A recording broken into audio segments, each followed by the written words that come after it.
Welcome back, everyone, for today's video. Today I'm going to be sharing a game between myself and my friend Jack Garman. Now, for those of you that don't know, Jack Garman is a friend of mine. He's been rapidly gaining rating, already at crossing 1600, and he's only showing signs of improvement. Now, he started lately playing at Chess Zone, particularly at the September Action and the Tuesday rated games of the week. And he also plans to do future tournaments as well. So, very avid chess player in the making. And here, I'm going to share a game that we both played against each other at lunch. We tried to formulate a sort of tournament-style game because we are eager to play each other in actuality, so we were sort of doing a practice game. And usually when we play chess, we play Blitz. We have the computer eval on. We both like to talk and share our ideas. But here we were trying to simulate a actual game that we could have played against each other. And this game will be the first of a series I'm going to make called Jack versus Danny Lunch Games, or something along those lines. And we'll see how this game goes. So we had a time control of 20 minutes in a 5-second increment. So not a classical time control, but it's not any sort of blitz or even rapid. It's perfect balance. And at the same time, we also have to eat our lunch, so can't we just sit there and have too much of a time control? So, without further ado, let's jump straight into the action. So, and Jack and I know each other pretty well, so the first opening moves after e4, e5, knight f3, knight c6. Jack played his signature Ruy Lopez. He's not a Scotch player like me. He plays his bishop to b5 almost all the time. And usually against the Ruy Lopez, I like to go knight f6, which is called Berlin defense. But here I go a6, which is called the Morphy defense, which is also very playable. And here Jack actually takes on c6, not the most common move at all. It's usually just to move the bishop to a4. And the point is that you might say, hey, this is a free pawn, but white is just worse slightly because of the move queen to d4 by black. And you're getting that pawn back with a little bit of interest. So the knight moves, let's say. Black can take this pawn. And either king f1 or queen e2. Okay, see, king f1 is the slightly worse option. So white's best move is to go queen e2. After which case, you would just trade. The king has lost castling rights. And then you can play moves like maybe bishop g4, prepare long castles. And black has a slightly more pleasant position. So that's why most people do not take the pawn in this case. And Jack abstained from taking the pawn. He played castles, which is a big move. Now, I actually have to defend my pawn now because, well, the king's not in the center now. So I decided to do that with playing the move bishop to g4, pinning the knight so it can't take right away. And here Jack played the move d3 to solidify his pawn, and I played knight f6, which is apparently some sort of inaccuracy. Guess I wanted to protect the pawn a little bit, even though I wasn't under fire right now. So Jack played bishop g5. I developed with bishop e7, knight to d2, castles, and Jack plays the interesting move queen c1, which I didn't really understand, but he told me that he was sort of trying to activate his queen with like b3 or something along those lines. Maybe attack the pawn on e5 from like b2, and also to like unpin. So, yeah, it's a rather dubious move. I wasn't expecting that. I was expecting like h3. But queen c1, I can't take advantage of that at the moment. So I just take on f3, knight takes, and I play the move queen to d6, defending my pawn and connecting rooks. Jack played h3, a prophylactic move, and I played the move h6. And I'm asking the bishop what it's going to do. Is it going to take on f6? Is it going to retreat? And there's no bishop sacrifices on h6. Like, sure, this may look like scary with the queen in there. But, computer just suggests this neat move, knight takes e4. Basically what's happening is that the queens are in contact. And so you can't take the knight, otherwise white's queen hangs. And if you retreat your queen, you save your knight. But the point is that if the queen takes, you save your knight, you're up a piece, and you should go in to win the game. So yeah, bishop takes h6 is not a threat. So Jack retreated to h4, and we have the move knight h5. And what I'm trying to do is that I'm offering bishop trade on e7 and maybe planning to go knight f4 in the future and plant that knight in the white territory. So that's basically what happened, except Jack doesn't let me do that. He plays the move g3, prophylactic move, not letting my knight into f4. And I play the move queen to e6 here, which is attacking the h3 pawn, and also preparing my next move, which is f5. The point behind f5 is that I'm trying to have a semi-open f-file and maybe attack the king somehow by maybe doubling on the f-file, something along those lines. So Jack took, and I was thinking about whether to take with the rook or with the queen, or maybe to throw in like something else. Like maybe I was actually thinking about something like this, queen f5, but then I just saw that, white can just defend their pawn with knight h4. So I couldn't really play any sort of in-between move. So I just took with the queen, attacking the knight. Knight moved to h4. Queen f7, queen e3, rook e8. We have a3. That way, the other rook can come to the center, and queen takes a2 wouldn't be a threat. So I played the move knight f6. Jack plays the move queen f3, sort of pinning my knight so he maybe has the time to trade queens. And I play the move e4. I'm busting open the center here and basically forcing a trade. And here maybe I was thinking about moves like queen c4, not taking back right away, and just getting the queen to a more active spot. But I mean, there's really no need for that. Like, what if white has the move knight g6, rook f7, and then move e5 here? Apparently e5 isn't good, but the point is I got queen d3, and I mean, there's nothing wrong with this approach, but you don't get any merit or any sort of benefit from not taking back immediately. So I ended up taking with the rook. Jack played the move rook a to e1, and here I play I take, and then I play the move queen to d7. It's sort of unpinning and myself, and maybe I should have just played like rook e8, offer another trade, but again, I'm kind of invested in this idea that I have the half-open file, and white's king is a little bit exposed with the pressure on f2. I didn't really want to trade here, so.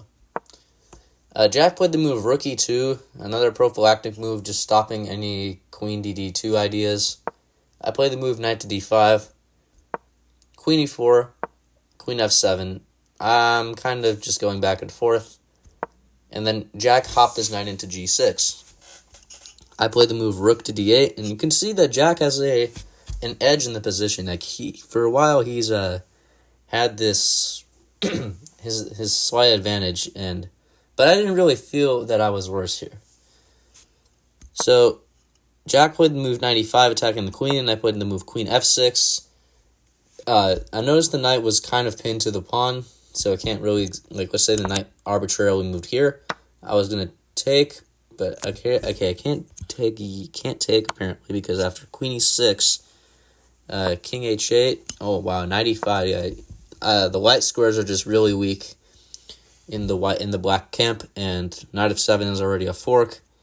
And if you like move your rook away, it's c4, and then white's getting white's just winning a piece here. So, oh wow, check this out. You can't even take the rook because of knight f7 check, king h7, and the queen falls. So yeah, queen takes b. Okay, my threat or my idea wasn't even a sound one, because queen takes b2 did not work in a lot of lines. And yeah, Jack did not play knight f3 here. He played the move f4 to solidify the knight in the center. And here I make a mistake. I played the move rook to e8. Idea is to try to pin the knight to the queen. So, I mean, I didn't really see what it was doing. I thought e8 was a better score for the rook.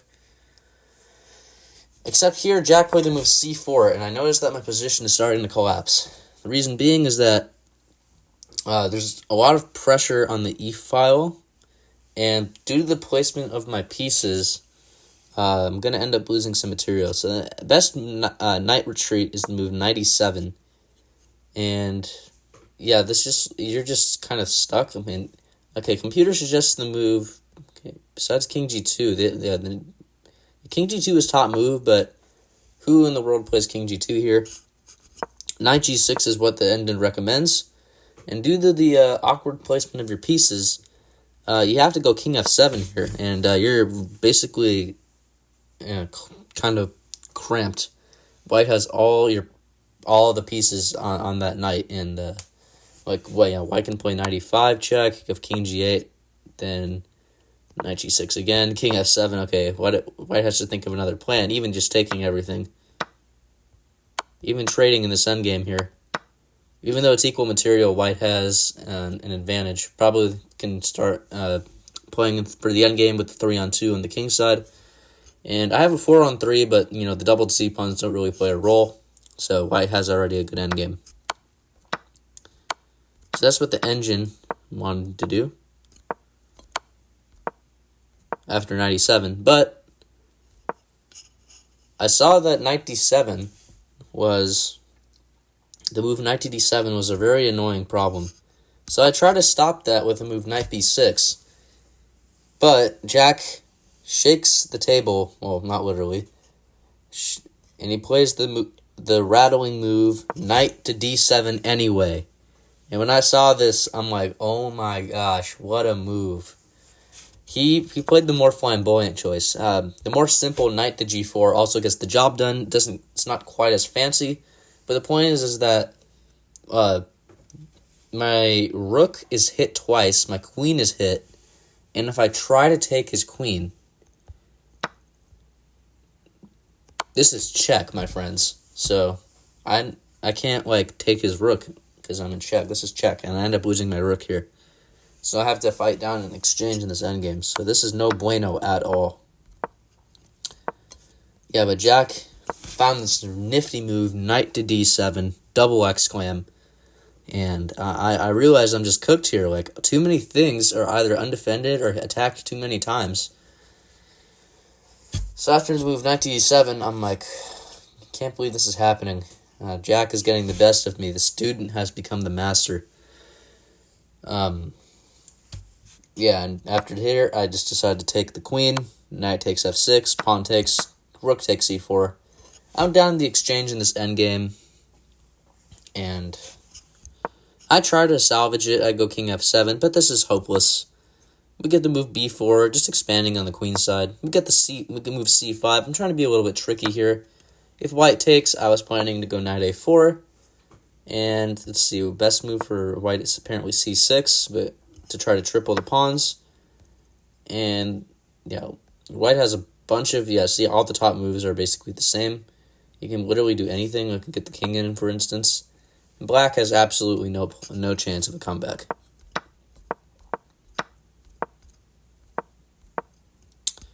So here, Jack plays b4, I play c5, he plays g4, I play knight d7, I'm doing my best here.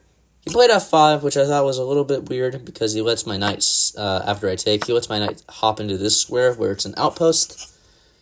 And, he plays king g3, I'm trying my best here. Rook d4, king e7, c5 now, takes, a5, rook a4, forced to defend the pawn, king h4, king f7, king h5, king g7, rook a2, king h7. I have nothing better than the shuffle back and forth. So you have rook to d2, knight e5, c6 here, and very nice move. I can't really take this because the rook will come in and fork me, and everything is going to fall. But I don't really have much better options here.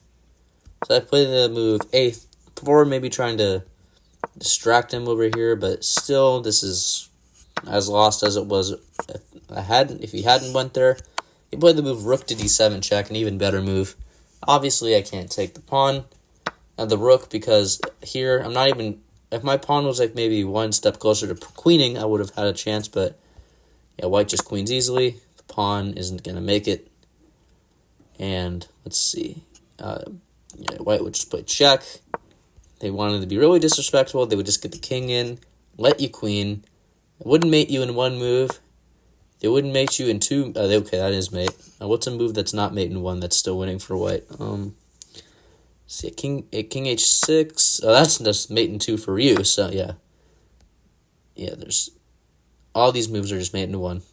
Point is that I have nothing here. So I couldn't try for any sort of pawn race. So I decline the rook. I go king g8, rook c7, a3, rook a7, knight c6, rook a3, king g7. A few more moves. I'm completely stuck. The knight's guarding my king. King can't move because allow king g6. I'm in the zugzwang. h4, king g8, and Jack decides to trade into this winning king and pawn endgame, in which I have no hope at all. White is just up 2 pawns here. Jack's not even taking it. After a few more moves of not resigning, I get checkmated on b6. So this was not a good start to the series. Hopefully tomorrow, when I play as white, because I'm planning to rotate colors, I'll have a better outcome than what I had today. And I mean, give props to Jack. Like he was basically better this whole game. Look at the bar. I was never having any sort of hope. The bar just slowly grew in white's favor. And Jack ends with a 91.8 accuracy. I end with an 84.2. Not shabby at all. And yeah, there's that brilliant move. And yeah, this was just a very one-sided game in my opinion. So with that, I'm gonna close this video by saying thank you guys for watching. Be sure to be in the loop for the next videos in the series. This will probably be some sort of playlist or series on my YouTube channel. This is the first video. Jack and I just had this idea to play like classical style games during lunch. So wrap it up by saying thank you guys for watching. If you guys found this video entertaining, please don't forget to smash that subscribe button below. Leave a comment. Let me know what you think, and have a great rest of your day or night. Bye.